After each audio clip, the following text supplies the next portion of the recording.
Dios les bendiga, mis amados hermanos. Vamos a continuar con el avance de nuestra clase de crecimiento espiritual y estamos ingresando a la unidad 3, pruebas del crecimiento espiritual, según su manual de PDF. La lección que toca hoy se llama Evidencias del carácter cristiano. Evidencias del carácter cristiano. Recuerde siempre utilizar su marcador para ir señalando por dónde va avanzando la clase. La lección 8 está ubicada en la página 94 de su formato de PDF. Esta lección estaba pactada para el 14 de abril, entonces por eso tengo que grabarla para que vayamos a nivelando, ¿verdad? Por esa visita que no se pudo. Bien, lección 8, evidencia del carácter cristiano. Recuerde que ya abordamos la lección 7, verdades fundamentales. Esto estaba en la página 80. Entonces ya subió la tarea, ya tiene días de haber subido la tarea desde el jueves pasado. Entonces vamos a abordar la lección 8, evidencia del carácter cristiano. Vamos entrando entonces. eh, Dice allí la introducción. Nos aproximamos al final de nuestro estudio. Esta última unidad tratará de las evidencias de que estamos, en pleno crecimiento y desarrollo espiritual.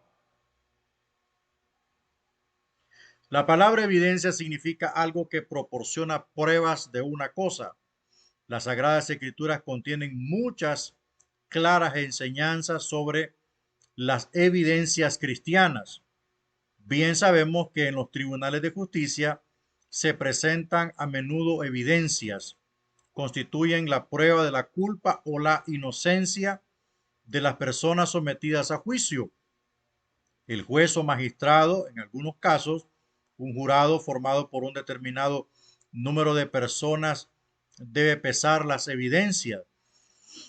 Tienen la responsabilidad de juzgar si las evidencias son o no suficientes para tomar una decisión. Entonces, esa es parte de nuestra introducción, evidencias del carácter cristiano, ¿verdad?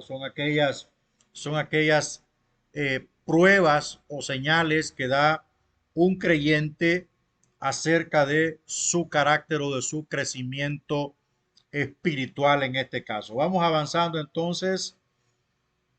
Una de las primeras o de las evidencias del carácter cristiano es asemejarnos más a Cristo, ¿verdad? Objetivo uno, identificar el modelo para el crecimiento espiritual. El creyente nace otra vez.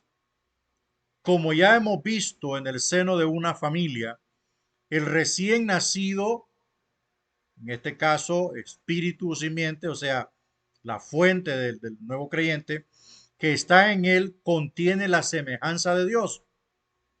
Así como un bebé crece a semejanza de su familia, de la misma manera el creyente debe crecer a semejanza de Dios. Esa semejanza se vio en el rostro de Jesucristo. Jesús era Dios que vivía en forma humana, dejó sentado un modelo que sirve a todo creyente como norma y pauta para el crecimiento espiritual. Entonces, eh, por ejemplo, un recién nacido eh, nace en una familia y todos los rasgos hereditarios son parte de ese nuevo nacido. Luego irá creciendo, desarrollándose y según sea el medio familiar en el que está creciendo, así será el carácter o conducta o personalidad de este individuo. Entonces, cada quien se crece y se desarrolla en base al seno familiar en el que lo hace. todas las características y distinciones peculiares y particulares de la familia, del seno familiar en el que está naciendo y creciendo esta persona, él los va adoptando. Formas de hablar, forma de pensamiento, forma de expresarse, forma de actuar, forma de decidir, rasgos en su carácter, rasgos en su personalidad, eh, en muchas cosas, rasgos en su parte emocional. Todo eso nutre al nuevo individuo y así se va desarrollando. Entonces, una de las evidencias del carácter cristiano es que el creyente debe crecer a semejanza de Dios. ¿Y qué significa a semejanza de Dios? Parecido a cómo actúa Dios, no en su forma perfecta como ya lo hemos hablado, sino en sus atributos, perdón, en sus, en su forma de ser, en sus características como persona, no en sus atributos, porque ninguno de nosotros puede parecerse al Señor en sus atributos, porque los atributos le corresponden a Dios. Pero sí podemos parecernos en su carácter. Esa debe de ser nuestra meta, parecernos a Él. Esa debe de ser nuestra medida final. Ir creciendo como Dios quiere que yo crezca. Ahora, nadie va a crecer en el camino de Dios de acuerdo a una imagen, de acuerdo a una estatua. Vamos a crecer en base a lo que dice la palabra. Ahí seremos preparados. Ahí seremos enseñados. ¿Cómo es que nos podemos parecer al Señor? Ahora, la pregunta que sigue aquí es la siguiente. ¿Usted va a la iglesia a qué? ¿Usted sigue al Señor por qué? ¿Cuál es su propósito? ¿Cuál es su anhelo principal? El mío es parecerme al Señor cada día más. Y ese debe de ser el rumbo y la ruta que todos nosotros tenemos que tomar. Y le digo una cosa importante en esto. Asemejarnos más a Cristo no incluye los llamados que tengas. Asemejarnos más a Cristo no incluye los ministerios que tengas, los dones, los talentos, todo aquello que está en ti. No, incluye una acción determinada del creyente en presente activo e imperativo. Debo parecerme más al Señor cada día que Dios nos da en esta tierra. No perdamos el tiempo en discusiones necias. No perdamos el tiempo en rutinas vanas. Aprovechemos el tiempo. Vengamos a la fuente de conocimiento que nos ilumina la mente, el corazón y el espíritu para podernos apropiar de esas características, de esos rasgos típicos de la persona de Jesús y así poder nosotros vencer nuestro pecado y nuestra imperfección. Porque yo me puedo parecer al Señor amando más al prójimo. Yo me puedo parecer más al Señor perdonando a mis ofensores. Yo me puedo parecer más al Señor sirviendo sin mirar a quién, siendo justo, siendo consagrado, siendo santo. Así me puedo parecer más al Señor.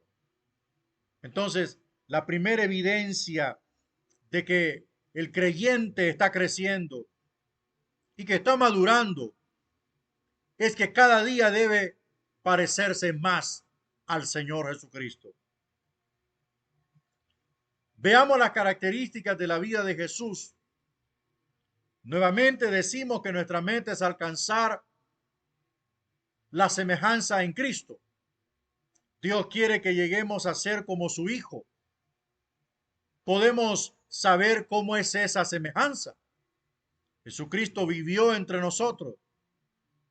Y Jesús crecía en sabiduría y en estatura y en gracia para con Dios.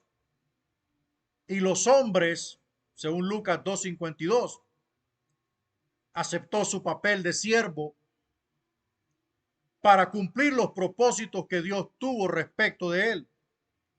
Ya hemos estudiado todas estas áreas en las que creció el Señor. Pero una de las cosas importantes es que Jesús crecía en sabiduría y en estatura y en gracia para con Dios y para con los hombres.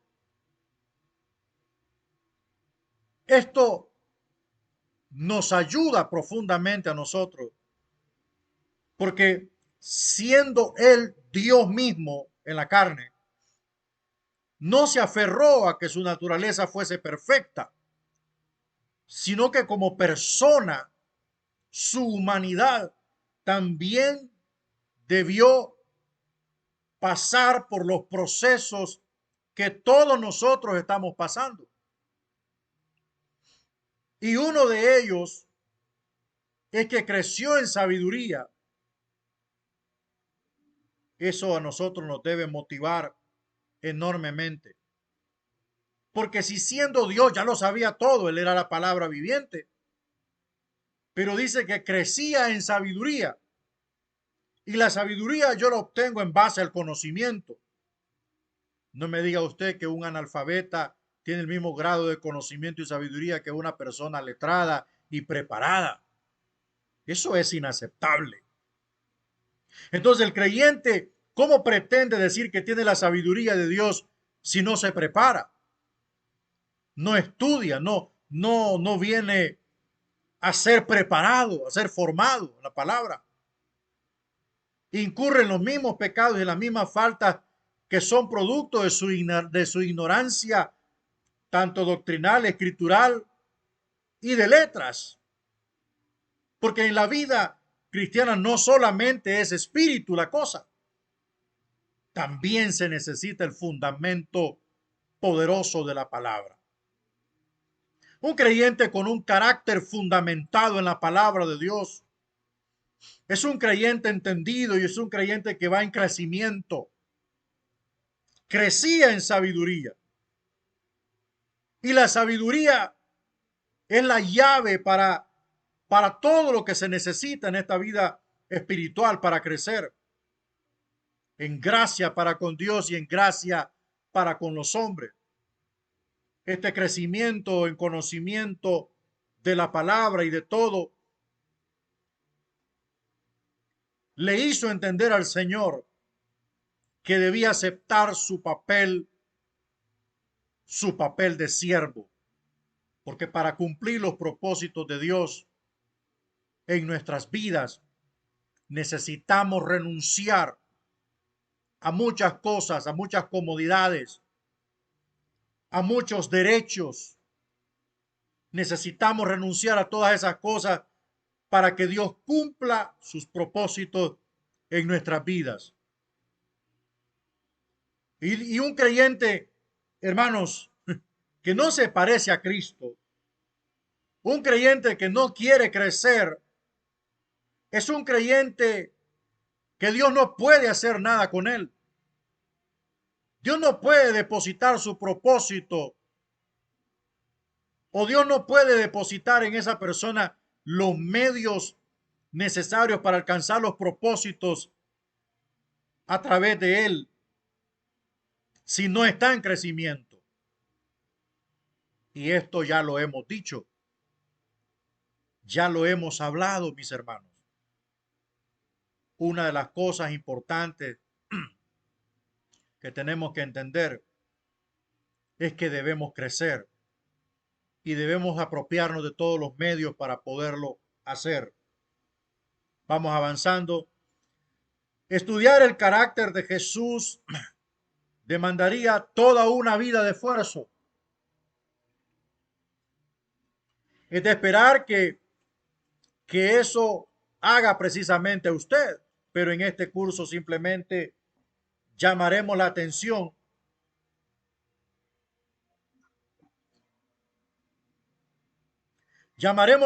sobre varios aspectos principales del carácter de Jesucristo. El primer rasgo que vemos en Jesús es su desprendimiento. Vivió toda una vida para la gloria y honra de su Padre. Juan 1:14 nos dice que cuando Jesús vivió entre nosotros, vimos su gloria, gloria como del unigénito del Padre. Cuando los hombres veían a Jesús, veían la gloria del Padre. Desprendimiento. Acabo de decir una palabra, renunciar. Y eso está correcto. Si usted renuncia a sus comodidades, si usted renuncia a sus derechos que como persona, como creyente puede tener, y los invierte en el reino de Dios, Dios hará cosas grandes a través de usted. Dios hará maravillas a través de usted. Pero si nosotros nos aferramos a nuestro estilo de vida, de acomodamiento, nunca Dios podrá cumplir algo grande con su vida. Jesús se despojó, dejó la gloria en el cielo, dejó la alabanza, dejó la comodidad, dejó toda la gloria eterna a un lado y se vistió de hombre. Se vistió de hombre con un cuerpo que sudaba, con un cuerpo que sufría, que sentía el dolor, que sangraba, que sentía el desprecio. Piense por un momento el caos y el problema que Jesús tenía con un cuerpo humano. Su esencia interna era Dios mismo. Nunca había tenido un cuerpo que sudaba. Nunca había tenido un cuerpo que sangraba, que se enfermaba. Y él se vistió de esta humillación para alcanzar el propósito eterno de su Padre. El creyente le cuesta sacrificarse. El creyente lo quiere todo cómodo, todo fácil. Quiere todas las comodidades y aún así no le cumple a Dios. Hermanos míos amados, una de las cosas más grandes que existe en el servicio de Dios o a Dios es despojarse. Es despojarse de aquellas cosas o de incluso renunciar a nuestro tiempo. A veces tenemos que hacer horas extras. A veces tenemos que desvelarnos. A veces tenemos que invertirnos al 100% para alcanzar los propósitos de Dios, porque hay una palabra que predicar, hay una palabra que enseñar.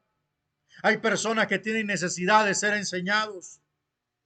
Hay personas que tienen necesidad de ser instruidos. Hay personas que tienen hambre de la palabra de Dios. Y Dios nos llama a despojarnos. Dios nos llama a renunciar a muchas cosas para que Él pueda depositar muchas bendiciones y mucha carga sobre nuestras espaldas.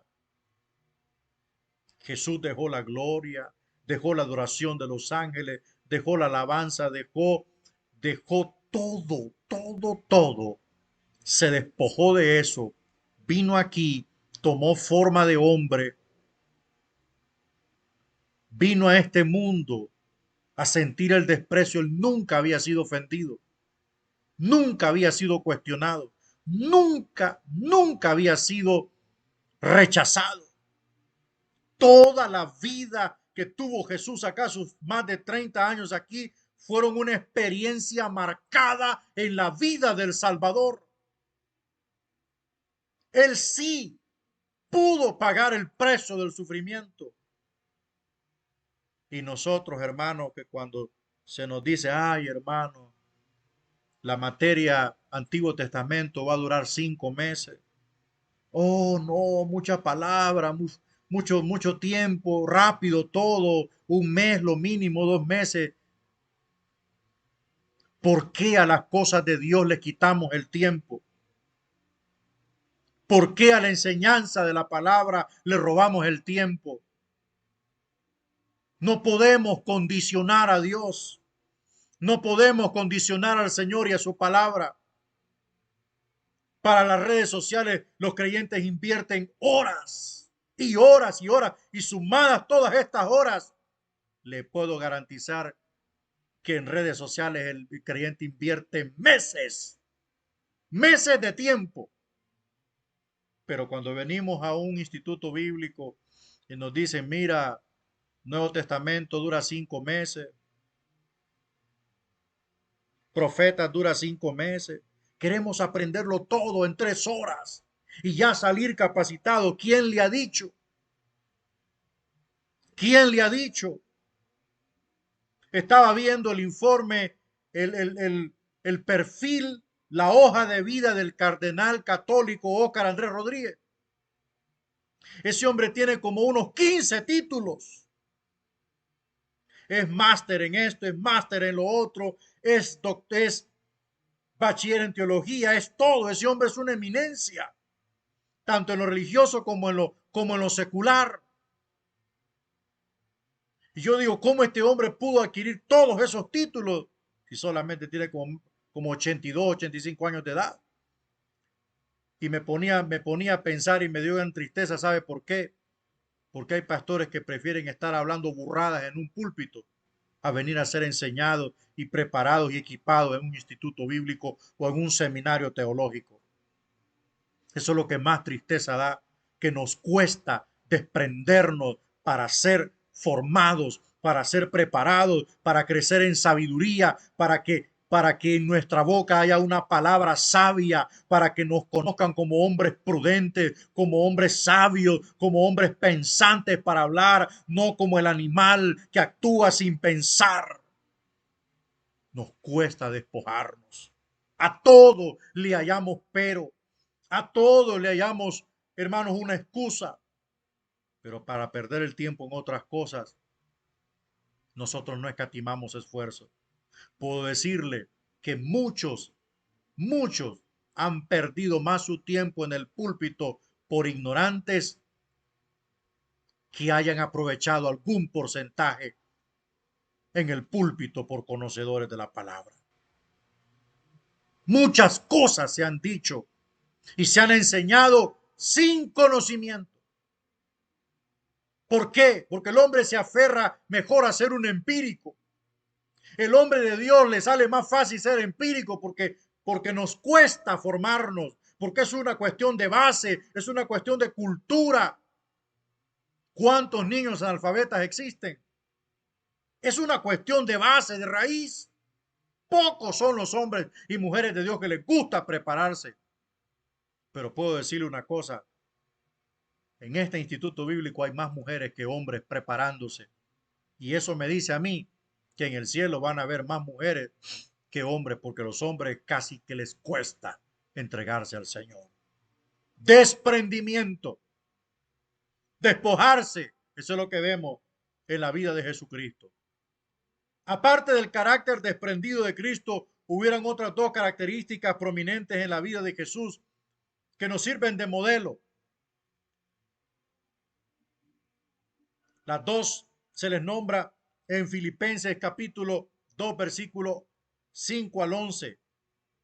Se trata de un pasaje que ya hemos estudiado. En él mismo se muestra a Jesús que tomó no solamente forma humana, sino que tomó forma de siervo. Vamos a ver Filipenses.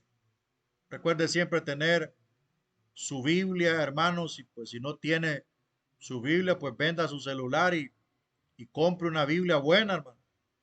Haya pues en vosotros este sentir que hubo también en Cristo Jesús, en el cual siendo en forma de Dios, no estimó el ser igual a Dios como cosa a que aferrarse, o sea, sacar ventaja de eso. Y estando en la condición de hombre, o sea, de ser humano, se humilló a sí mismo, haciéndose obediente hasta la muerte y muerte de cruz, por lo cual Dios también le exaltó hasta lo sumo. O sea, cuando dice le exaltó hasta lo sumo es que no hay otra exaltación más que esa. No existe otra exaltación. Y le dio un nombre que es sobre todo nombre.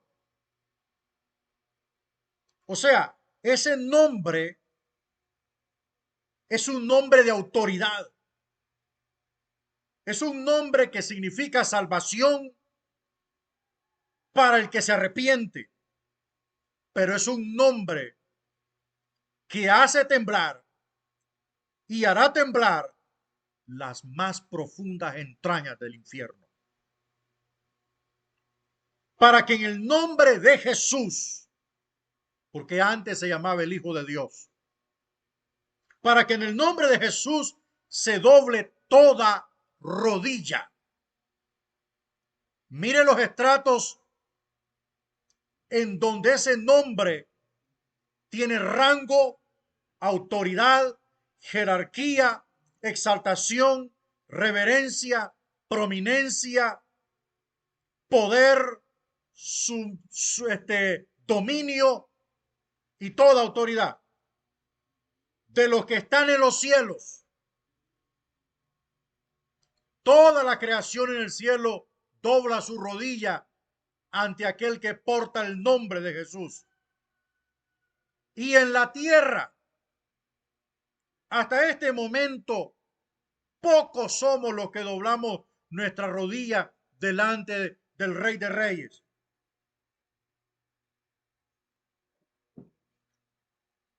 Pocos.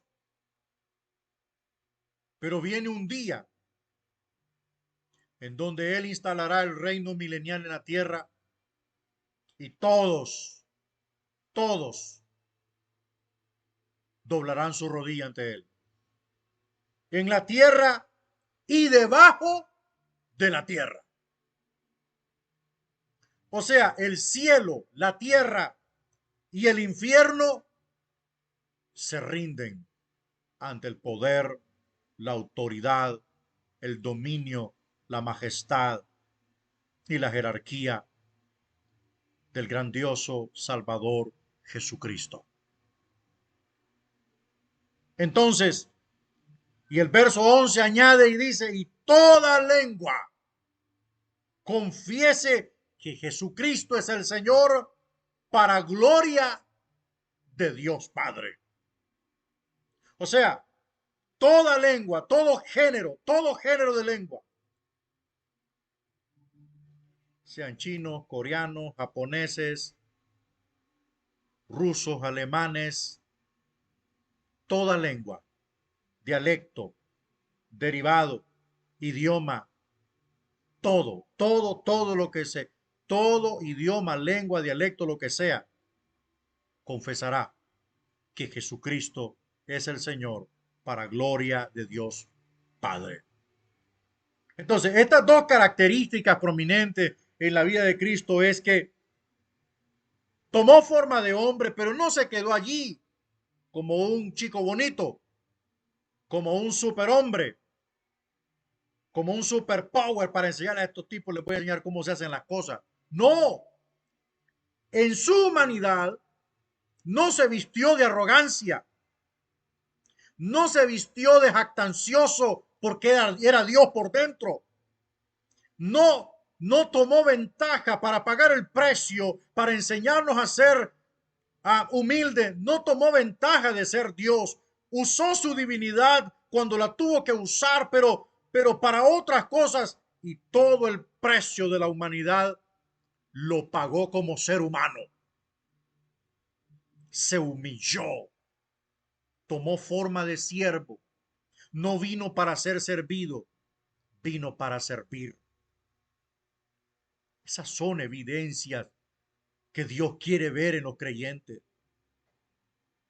Dios no quiere ver una iglesia ungida, pero que sean lo más arrogantes que puedan existir. Dios no quiere ver una iglesia erudita en las escrituras, pero que sean los más soberbios que puedan existir. No, hermano. Dios quiere ver en nosotros que seamos humildes, que seamos sencillos, que reconozcamos cuando pecamos, que reconozcamos cuando fallamos, que reconozcamos cuando nos hace falta, hermano. Por eso que hay mucho pastor que no se somete a ser enseñado en un instituto porque son muy arrogantes, muy soberbios, se lo saben todo. Y cuando el miembro se mete a un instituto y es formado y empieza a prepararse y empieza a adquirir más sabiduría y más conocimiento que su propio pastor, entonces viene el celo. Y este celo destruye la oveja. Porque no hay humildad para reconocer que mi oveja sabe más que mí. No hay humildad para reconocer que mi oveja predica mejor que yo. Porque cuando yo predico, los hermanos se duermen, pero cuando predica mi oveja que está en el instituto, todo el mundo se goza. Claro, tiene más recursos. El llamado lo tiene el pastor, pero el de los recursos y el de la riqueza es la oveja, porque la oveja se está preparando y el pastor está perdiendo su tiempo. ¿Sabe por qué? Porque no hay humildad para reconocer que le hace falta. Prepárate, pastor. Prepárate. Documentate. Lee mucho. Devora libros que te ayuden a aconsejar matrimonio. Devora libros que te ayuden a aconsejar jóvenes. Porque mucho pastor destruye a los jóvenes porque los trata como viejos. Les exigen todo. Y el joven hay que saberlo tratar. Devora libros, pastor, para que le des una palabra nutrida a tu pueblo, una palabra que fundamente su corazón en la gracia de Dios. Pero hay un montón de hermanos que salieron de una granja, de un potrero, de una finca a un púlpito. Y así como trataban al buey, así como trataban al burro y a la yegua, así tratan a los cristianos, desgraciadamente. Imitemos esto, seamos humildes. Cuando te aplaudan mucho, también humíllate, brother. Cuando te digan que eres una eminencia, humíllate. Porque todo es por la gracia de Dios.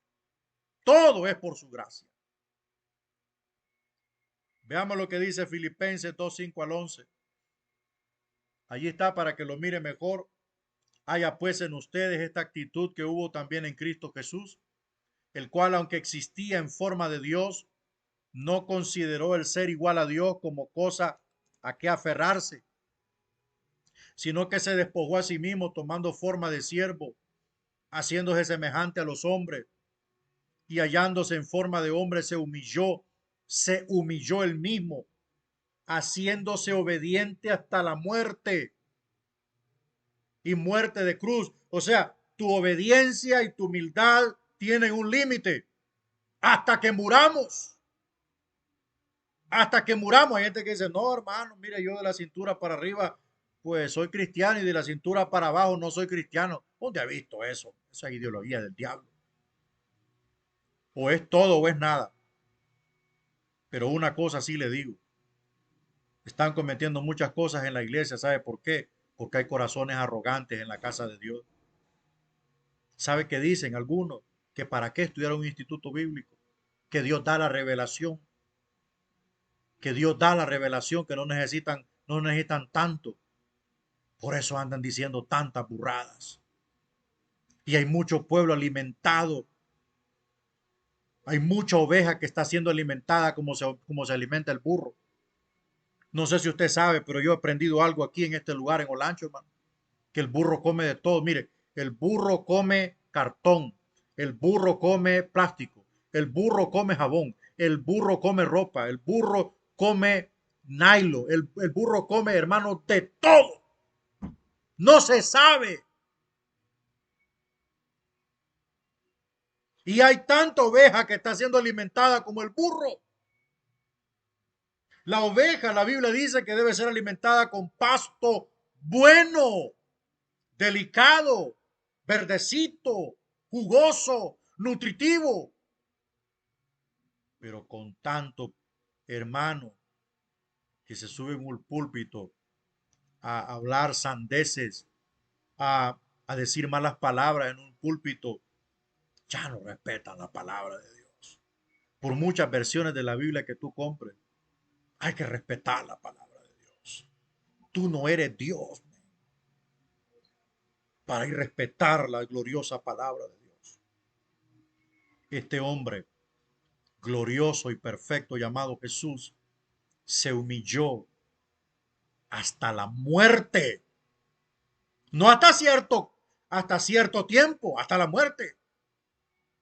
O sea, no iba a cambiar de idea en el momento de padecer, de ser arrestado. No cambió de idea. Cumplió. Y lo hizo por amor. Porque si no lo hubiera hecho por amor, se hubiera bajado de la cruz. Gloria a Dios. Vamos avanzando. Otra evidencia del carácter cristiano, ser como Jesús. Explicar por qué le resulta difícil al creyente ser como Jesús. Ser como Jesús resulta natural y al mismo tiempo difícil. Es natural porque la propia simiente o naturaleza de Dios está en nosotros. Si hemos nacido de nuevo por el poder del Espíritu Santo, esta simiente manifestará la semejanza de Dios a medida que crece en nosotros. Pablo expresó esta verdad cuando dijo que Dios en su amor nos predestinó para ser adoptados hijos suyos por medio de Jesucristo, según el puro afecto de su voluntad, Efesios 1:5. Y es difícil porque el deseo de la carne es contra el espíritu y el del espíritu es contra la carne y estos se oponen entre sí para que no hagáis lo que quisierais. Vamos a ver lo que dice Gálatas, porque el deseo de la carne es contra el espíritu y el del espíritu es contra la carne, pues estos se oponen el uno al otro de manera que ustedes no puedan hacer lo que deseen. Eso es una batalla interna. Eso es una lucha diaria. A muchos creyentes difícil, le es difícil ser como el Señor. Y en esto que estamos hablando aquí, tendría que ser consagrado. Jesús fue un ser totalmente santo en todos sus aspectos. Santo en todos sus aspectos. O sea, ¿cómo le explico? Déjeme tomar un poquito de tiempo porque aquí la oficina está que arde. Pero va a valer la pena porque yo sé que esta palabra va a cambiar vidas. Santo en su forma de pensar. Santo en su forma de actuar. Santo en su forma de hablar. Santo en su forma de tomar decisiones. Santo en su forma de conducirse. Santo en su forma de predicar. Santo en su forma de enseñar. Santo en sus relaciones con su familia. Santo en sus relaciones con los discípulos. Santo en sus relaciones con la gente. Santo en sus relaciones con los líderes religiosos. Santo en sus relaciones con los líderes romanos. Santo hasta para morir. Entonces, ese debe de ser el modelo mío y suyo. ¿Cuántas cosas invaden nuestro pensamiento? ¿Cuántas cosas invaden nuestro corazón o cuántas cosas hay en el corazón que te impiden la consagración total? Porque el deseo de la carne es contra el espíritu. O sea, ningún carnudo puede crecer en el espíritu. Ahora, usted como creyente Tiene luchas, igual que yo, igual que todos los creyentes, tenemos luchas. Pero eso no quiere decir que ellas van a dominar mi forma de vida. Pastor, eso quiere decir que el hombre, el mejor teólogo y el más grande sabio de todos los tiempos en el cristianismo también fue tentado. Elías era un hombre de bajas pasiones y debilidades. ¿Qué quiere decir el Señor con eso? Quiere decir que todos tendremos lucha, pero esas cosas, aunque te visiten a tu mente o a tu corazón, no deben ejercer dominio sobre tu alma, sobre tu espíritu y sobre tu forma de pensar. Porque quien debe de gobernar esto es el Espíritu Santo de Dios. El Espíritu Santo sabe a quién le vienen pensamientos oscuros, pensamientos perversos, pensamientos malos, hasta el más santo de todos los cristianos. Porque es una batalla. Por eso debemos estar cerca del Espíritu Santo. Hermanos, por eso debemos estar en oración, por eso debemos pedirle a Dios que nos ayude a vencer el pecado, a vencer la tentación, a vencer los deseos oscuros y profundos que nacen de nuestro ser. Porque déjeme decirle que hasta que Cristo venga o la muerte venga, esa simiente de pecado que está en todos nosotros morirá. Y cuando resucitemos en cuerpo y alma, vamos a resucitar limpios, puros, perfeccionados conforme al cuerpo de Jesucristo.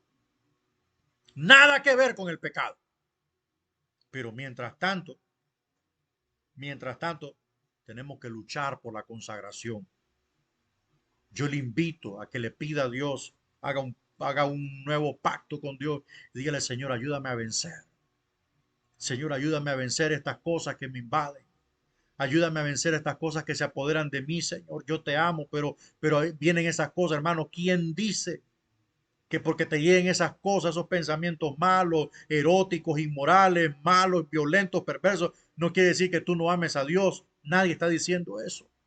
Estamos hablando de que hay que pedirle al Espíritu de Dios que nos ayude a vencer. Entrégale estas cosas, despoja de estas cosas y dile, Señor, yo te entrego esto y dame la fuerza para poderlo rechazar, para no ser un esclavo de estas cosas. Otra evidencia en el carácter del cristiano es el libre albedrío. Explicar de qué manera el creyente es capacitado para ser como Jesús.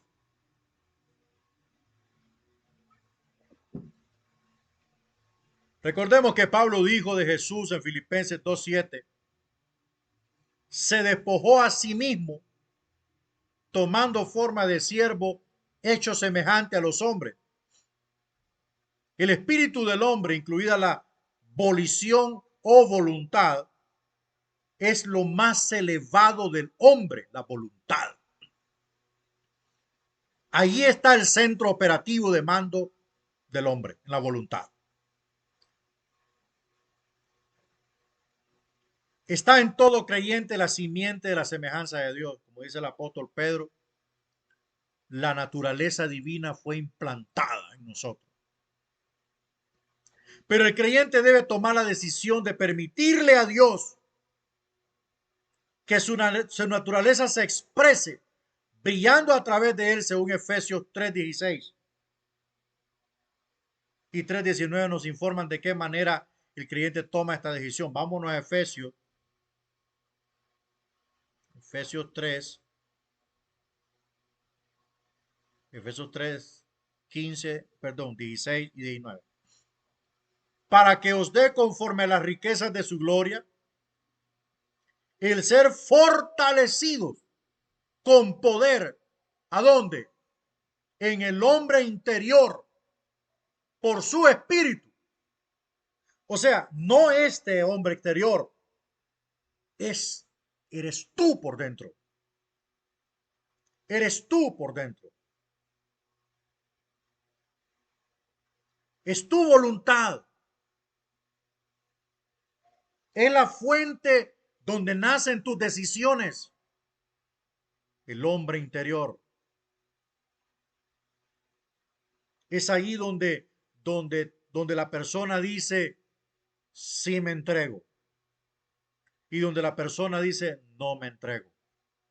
Es el centro de mando donde el hombre toma sus decisiones, donde está su libertad de actuar, de pensar, de hablar y de decidir. Entonces Pablo aconseja y dice, para que os dé conforme a las riquezas de su gloria. ¿Cómo son las riquezas de la gloria de Dios? Inagotables. El ser fortalecido. Estás perdiendo la batalla contra la mentira.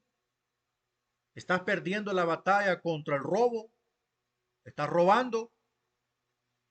Estás perdiendo la batalla con otras cosas por ahí, impuras. Pídele a Dios que te fortalezca en tu hombre interior, en tu parte interna, tu voluntad, por su Espíritu Santo.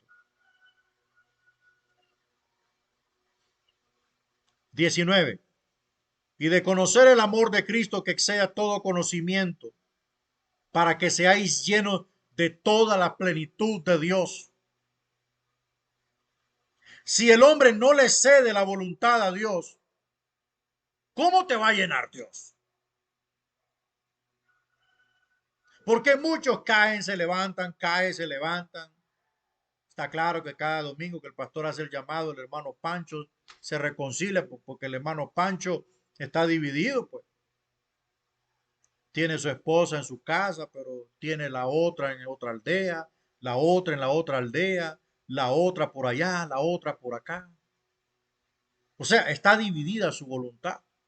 Él va a la iglesia y todo, oye la palabra, ofrenda, diezma, da primicia, trae de las cosechas a la casa de Dios, pero su voluntad está dividida.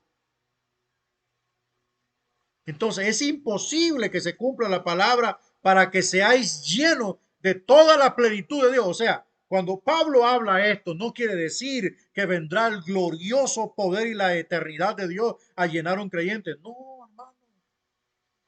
Para que seáis llenos de toda la plenitud de Dios. O sea, para que seáis satisfechos, completamente bendecidos, completamente perfeccionados, completamente al servicio de Dios, para que Dios ya no encuentre tropiezo en ti, para que Dios ya no encuentre obstáculos en tu vida.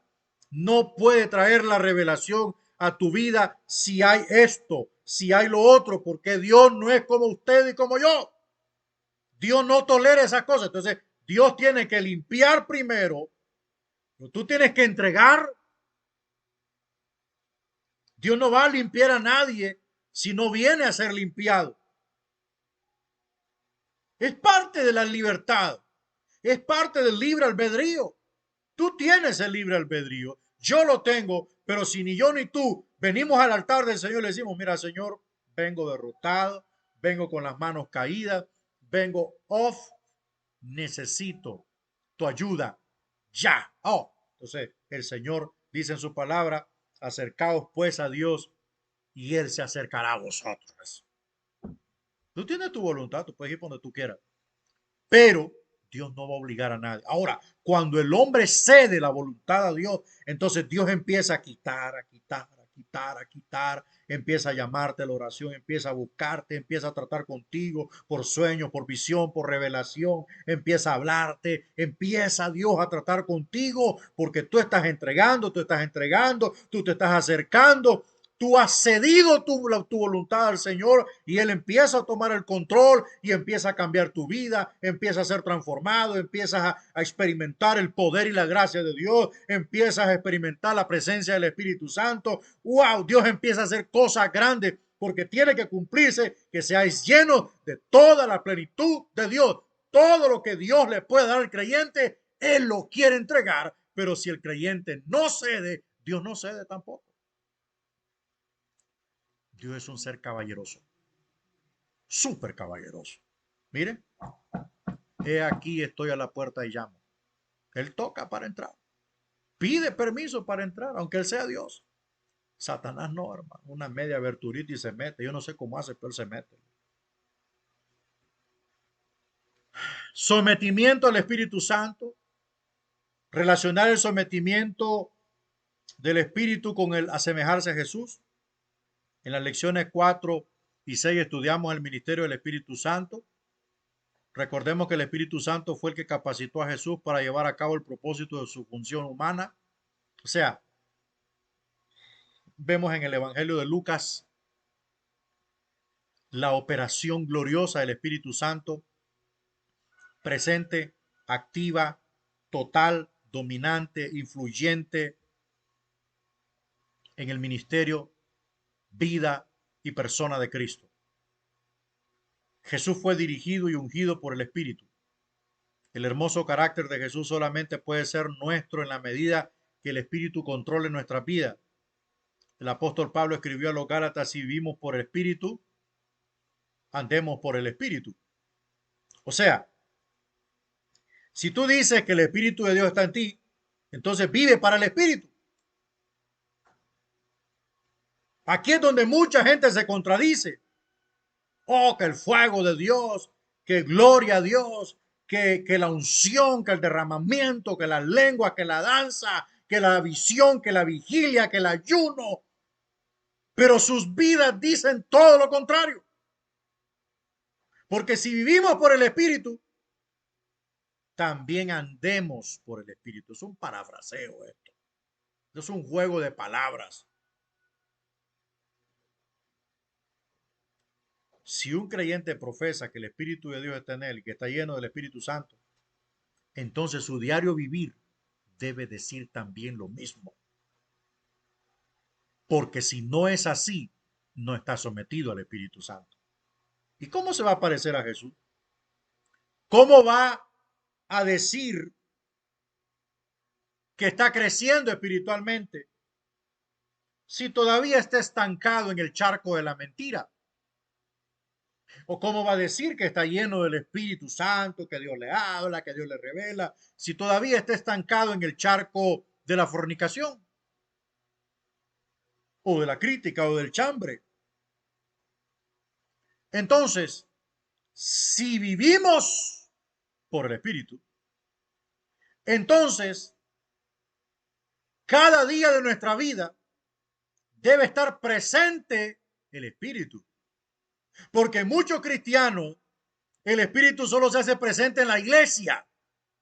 Pues porque ahí se desmayan, ahí todos profetizan, ahí todos hablan en lenguas, ahí todos hacen de todo, disque del Espíritu. Pero en la casa hay que persinarse, hermanos. Ese es el asunto. Si vivimos por el Espíritu, entonces todo tu diario vivir tiene que estar presente el Espíritu Santo ahí. Pero si en la persona todavía hay mentira y esto y esto y esto y esto, todas las obras de la carne que se mencionan en Gálatas, entonces no está el Espíritu de Dios en ti. Lo que está es el espíritu del mundo o un espíritu de engaño y de error. Cuando el Espíritu Santo controla la vida del creyente, produce en él el carácter de Cristo. El carácter de Cristo, ¿a dónde está, pastor? Está en la voluntad del hombre. Allí es donde el hombre decide amar. Ahí es donde el hombre muestra su gozo. Ahí es donde el hombre muestra su paz. Ahí es donde el hombre muestra paciencia. Ahí es donde el hombre muestra benignidad. O sea, lo benigno es lo contrario a lo maligno, ¿no? Entonces, ahí es donde el hombre muestra que sus pensamientos y sus impulsos son inofensivos, no como antes que era un hijo de Pedro que sacaba el machete. En la voluntad es donde se muestra bondad,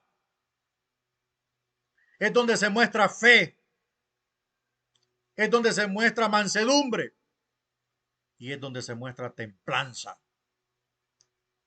Templanza es tener control y dominio de todos nuestros impulsos, emociones, etcétera, etcétera.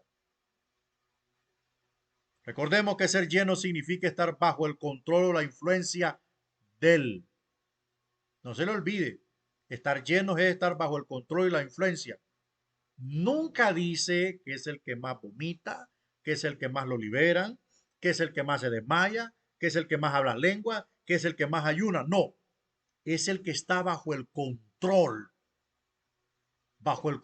del Espíritu Santo. O sea, si un creyente está bajo el control del Espíritu Santo, en ese creyente no vas a encontrar inmoralidad. En ese creyente no vas a encontrar mentira. No vas a encontrar injusticia. No vas a encontrar nada impuro. Va a encontrar una persona que está luchando. Va a encontrar una persona que te habla con la verdad. Va a encontrar una persona que repudia el pecado, que repudia la injusticia, que señala el pecado y la injusticia. ¿Por qué? Porque el Espíritu de Dios controla esa vida.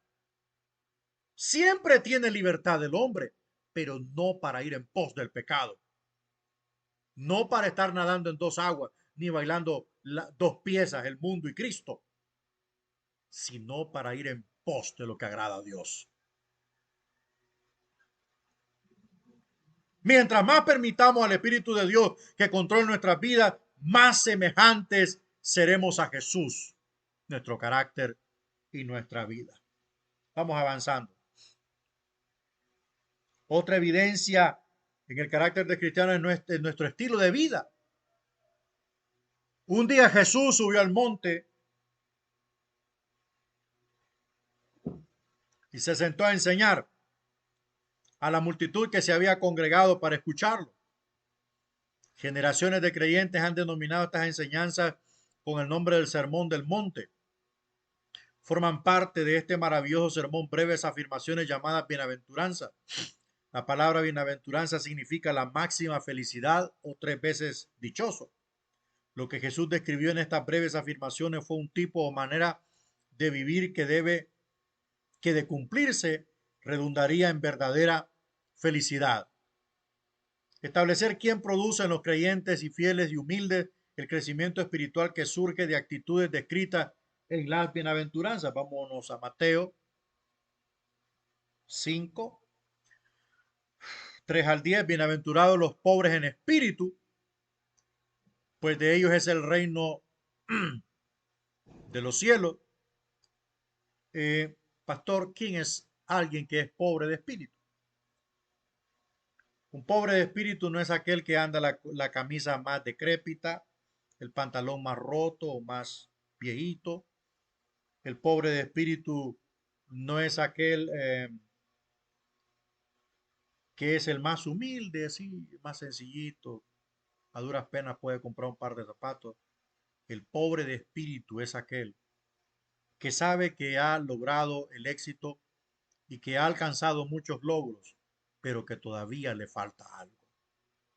Siempre reconoce que le está faltando algo.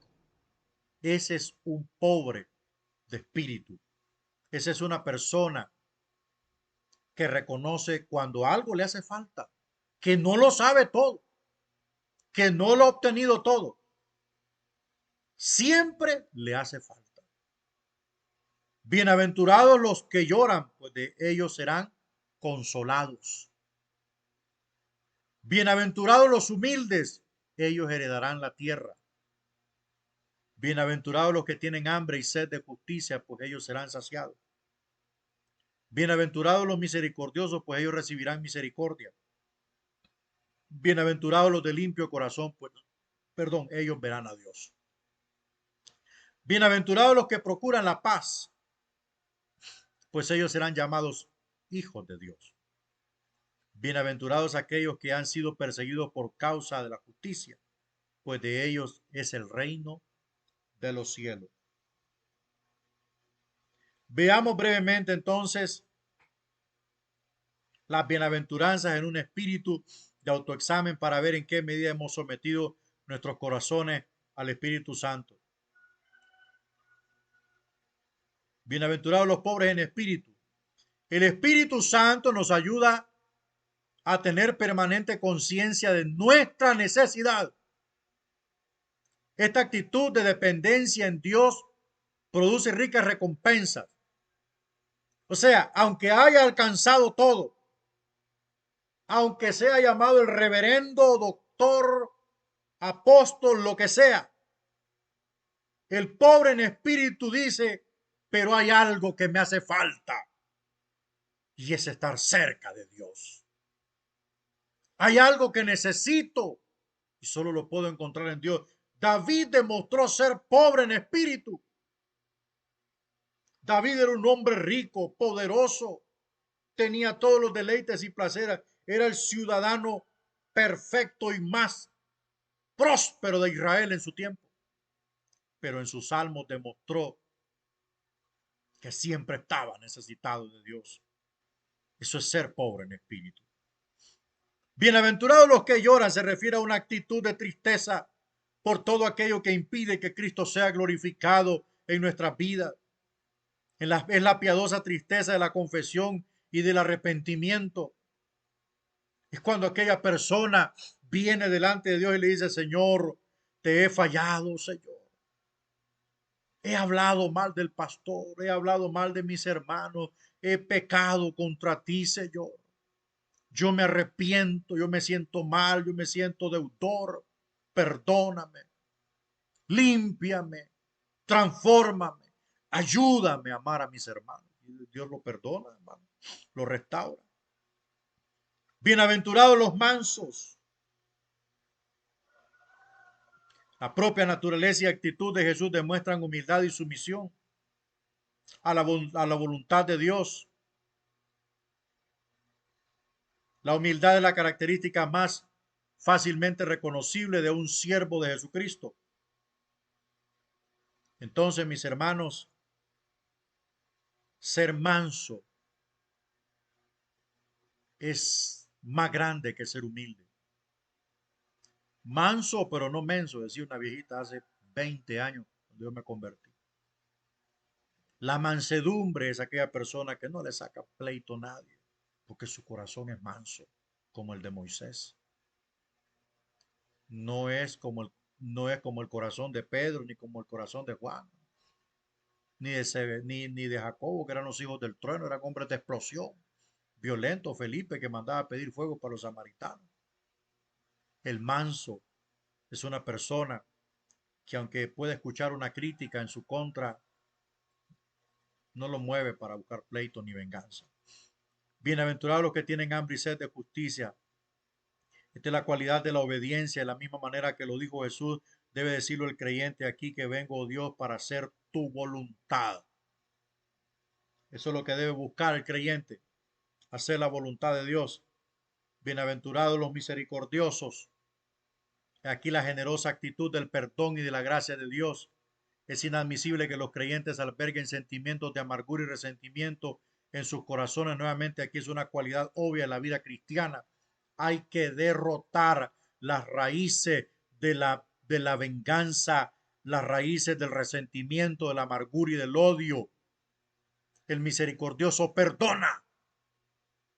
El misericordioso perdona y borrón y cuenta nueva. Bienaventurados los de limpio corazón. Si lo más íntimo de nuestros corazones no está ocupado con deseos de naturaleza humana, mejor será nuestra visión de la realidad de Jesucristo. El corazón es el centro de la voluntad humana. Debe estar limpio y puro. Bienaventurados los pacificadores. Y aquí la característica de un corazón generoso que se preocupa y se compadece por los demás. Bienaventurados los que padecen persecución por causa de la justicia. He aquí la cualidad de regocijarse en todas las cosas. El creyente puede reconocer el amor y el cuidado del Padre en cada paso o experiencia. El carácter de Cristo en la vida de un hombre es la mayor evidencia de que dicho hombre es un creyente espiritualmente desarrollado. La Biblia nos dice que los creyentes fueron llamados cristianos por primera vez en la ciudad de Antioquía. Hasta ese momento y por varios años más se les conocían simplemente como los del camino. Antioquía era por aquel entonces la capital universal del tráfico de esclavos. Los esclavos adquirían el nombre de sus amos agregándole la particular o la partícula iano. Tal vez en el mundo incrédulo vio en esta gente esclavos de Cristo. Sea o no sea así, lo cierto es que no hay mayor honor que ser llamado cristiano. Terminamos nuestro capítulo, nuestra lección, evidencia del carácter cristiano. En síntesis a esto, el carácter de Cristo en la vida de un hombre es la mayor evidencia que dicho hombre es un creyente espiritualmente desarrollado. Todo lo contrario, está verde, está camagua y elote, como dicen por acá. Hay que procurar desarrollarse, hay que procurar crecer, lea las escrituras, estudie, fortalézcase, ponga por obra la palabra y su vida crecerá. Bendito sea el nombre de Dios. Bien, hermanos, hemos terminado la lección número 8. La lección número 8, gloria a Dios. Y para esto, pues, vamos a orar. Recuerde que, bueno, esta tareita la voy a subir, si Dios lo permite, mañana lunes. Sería pues lunes 18. Voy a subir la tarea de la lección para que vayamos anivelando nuestro contenido. Bendito sea el nombre de Dios. Vamos a orar. Padre, te damos las gracias por tu amor y por tu bondad. Gracias por tu fortaleza. Gracias por permitirnos avanzar en este curso de crecimiento espiritual. Bendigo la vida de los hermanos. Bendigo la vida de sus familias en el nombre poderoso de Jesús. Gracias por todo, Padre. Gracias, mi Dios. Bien, mis hermanos, entonces ahí está la clase para que usted pueda anivelarse con las lecciones. Ya solo nos quedarían 2 lecciones que en esta otra semana las vamos a concluir. Vamos a abordar una el jueves y vamos a abordar la otra el sábado, ¿verdad? Para los que van a ver la clase, el sábado nos vamos a conectar para abordar la clase número 10, que es evidencia de transformación espiritual, y el jueves veremos la lección 9, que es evidencia de un ministerio provechoso, para que así usted tenga un panorama amplio de las lecciones que vamos abordando y vaya aplicándolo a sus alumnos para su proyecto que será entregado el 19 de mayo, ¿verdad? Así es que no se le olvide. Que Dios lo bendiga y Dios lo guarde. Hasta pronto. Estamos en comunicación.